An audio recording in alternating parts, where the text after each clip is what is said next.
ایک زمانے میں قدیم مصر کی شاہانہ سلطنت میں امارا نام کی ایک عقلمند اور طاقتور ملکہ رہتی تھی۔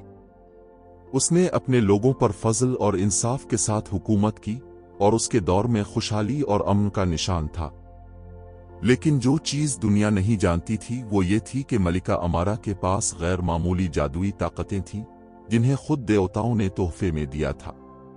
ملکہ امارا کا ایک بیٹا تھا جس کا نام خالد تھا، ایک نوجوان شہزادہ جسے اپنی ماں کی جادوئی صلاحیتیں وراثت میں ملی تھیں۔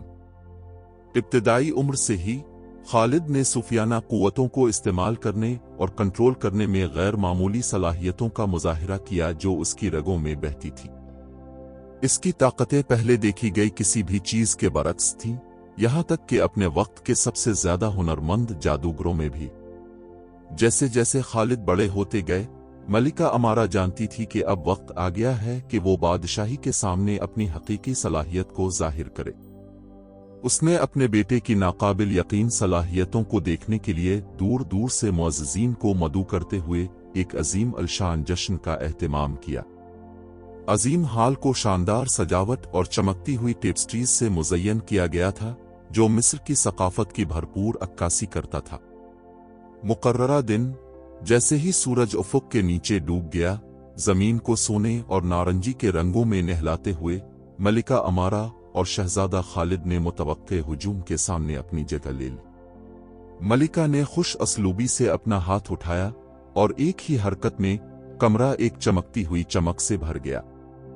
سامعین پر خاموشی چھا گئی جب انہوں نے ملکہ کی جادوئی صلاحیت کا مشاہدہ کیا۔ فخریہ مسکراہٹ کے ساتھ ملکہ امارا نے اپنے بیٹے خالد کا تعارف کرایا۔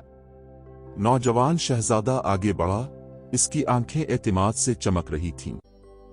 اس نے اپنی جادوئی صلاحیتوں کا مظاہرہ کرنا شروع کر دیا، ہوا کہ جھونکوں کو کمرے میں گھومنے کے لیے بلایا جس سے موم بتیاں ٹمٹماتی اور رقص کرنے لگیں۔ خالد کی طاقتیں ہر گزرتے لمحے کے ساتھ مضبوط ہوتی گئیں، حاضری میں موجود ہر ایک کو اپنے سحر میں جکڑ لیتی تھیں۔ ملکہ اور اس کے بیٹے کی حیرت انگیز جادوئی طاقتوں کی خبر پورے ملک میں پھیل گئی اور لوگ دور دور سے ان کی مدد کے لیے مملکت کی طرف لپکے۔ ملکہ امارا اور شہزادہ خالد نے اپنے اختیارات کو مصر کی بہتری، بیماروں کو شفا دینے، بھرپور فصلوں کو یقینی بنانے اور مملکت کو بیرونی خطرات سے بچانے کے لیے استعمال کیا۔ لیکن جیسے جیسے سال گزرتے گئے، افق پر ایک اندھیرا چھانے لگا۔ ایک پڑوسی مملکت نے مصر کی خوشحالی پر رشک کیا اور ان کی جادوئی صلاحیتوں سے حسد کرتے ہوئے ملکہ امارا کو معزول کرنے اور اپنے لیے اختیارات پر قبضہ کرنے کا مذموم منصوبہ بنایا۔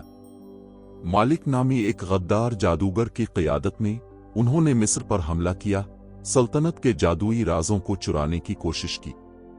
تاہم ملکہ امارا اور شہزادہ خالد آسانی سے شکست کھانے والے نہیں تھے۔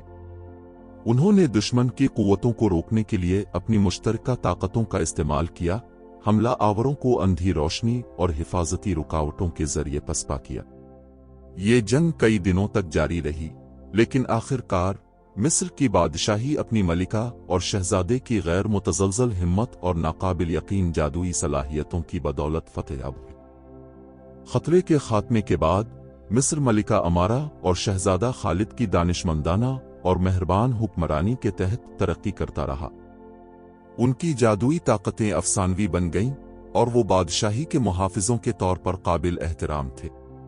مصری ملکہ اور اس کے بیٹے کی جادوئی طاقتوں کی کہانی پوری تاریخ میں پھیلی ہوئی ہے، جو آنے والی نسلوں کو ان کے اندر موجود غیر معمولی صلاحیتوں اور ان طاقتوں کو عظیم تر بھلائی کے لیے استعمال کرنے کی اہمیت کی یاد دلاتی ہے۔